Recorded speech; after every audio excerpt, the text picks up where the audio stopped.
Varam šajā laika periodā būtiski uzmanīties no vilinošiem, aizdomīgiem piedāvājumiem, darījumiem, cilvēkiem.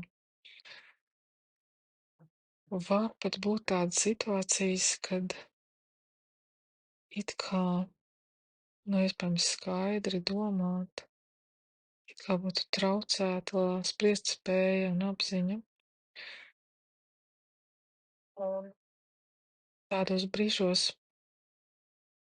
nepieciešams sevi iekniept vai iekust lūpā, jo jāatcerās, ka apkārt ir daudz spēcīgu biedu, enerģētiski jaudīgu cilvēku, kuri varbūt sagadās, ka spēlē pēc saviem spēles noteikumiem, uz kādiem viņi ir nākuši šajā iemiesojumā. Kas tad no tā jāsaprot? Tie ir vienkārši testi, pārbaudes un situācijas, kuras māca kādam, kurš jau ir trāpījis šādu situāciju, tās ir kontraktētas, kādam, kurš neskatoties uz to, vai dzirdējis, vai dzirdējis vēlāk, vai nav dzirdējis šo, cita pieredze ir paredzēta, tā būs daļa no karmisko parādu atdošanas, kas patiesībā atbrīvos, atvieglos, enerģētiski iedos jaunu jaudu.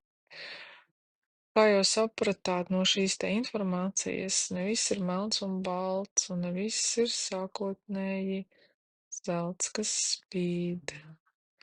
Katram mākonim ir sava zelta maliņa un otrādi. To ir būtiski apzināties un saprast, un ieiet katrā notikumā, virzībā, izvēlēm ar vēlmi pieredzēt. Šeit jāņem vērā jau to, kas tika sākotnēji minēts, ka šomēnes būtiski vairāk paļauties uz loģisko spriest spēju, uz prāta analītiku, uz apkārtējo informācijas pieejamību, tās izmantošanu savā labā. Dati, raksti, pētījumi, atsauces un jauno tehnoloģiju, jaunās iespējas. Kamdēļ tām?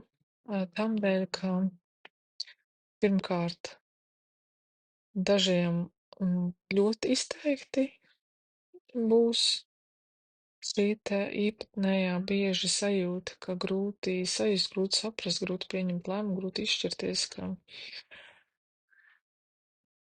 izvēles izdarīt kā iepriekš pēc intuīcijas un zīmēm neizdodas, tās ir kļūdainas. Un tas ir tamdēļ, ka šis laiks piespēlē iespējas izmantot to, ko dod kārtēji instrumenti, un iemācīties arī tās lietot savā labā pēc iespējas, uztrenējot un uzasinot tās. Kas attiecās uz kādiem veiksmes datumiem un iespējām, ko izmantot savā labā. Šeit gan jāsaka, ka viss, kas tiks uztverts kā veiksme, un viss, kas tiks uztverts kā iespējas, un otrādi tieši tā arī tālāk turpmāko 6-9 mēnešu laikā izspēlēsies. Šeit ir liela nozīme, kā kurā situācijā ieiet, tā arī tā spēlēs atpakaļ lielākoties. Kas jāzina par veselību ir, izsīkšana enerģijas nav nekāda slimība vai planētu ietekme.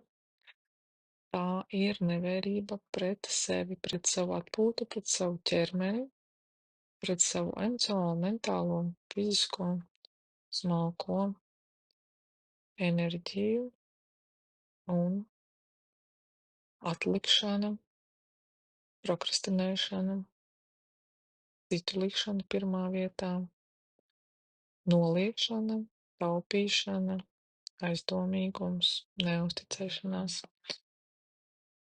Kaut iekšēji ir skaidrs, ka jāsaka sev jā. It īpaši tam dēļ, ka tieši šis mēnesis ir tāds, ka viss, kas tiek ieguldīts sevī, ar uzviju, atainojās enerģijā, sajūtās, izskatā un ir jau kā ilgtermiņa pamats uz priekšu. Tamdēļ tas ir īpaši būtiski un vērā ņemami. Kas attiecās uz partneru attiecībām, šeit būs vērts dažreiz paklusēt, piekāpties, apdomāties pirms izteikties, un, ja ir gadījies, tad droši atzīt pārsteidzību un pacensties ņemt atpakaļ izteikto. Atkal attiecībās ar bērniem jābūt ar ausīm un acīm vaļā, jāredz viņu vajadzības, tāpat laikā dodot brīvību, jāļauj viņiem baudīt, tāpat laikā pieskatot un nodrošinot drošību. Vecāki prasīs īpašu uzmanību tikai dažreiz.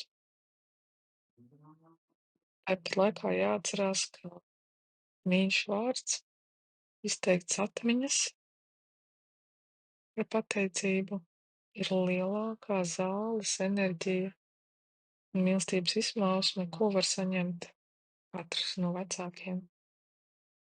Tas strādā uz jūsu vecākiem tieši tāpat, kā tas strādā no jums uz jūsu bērniem.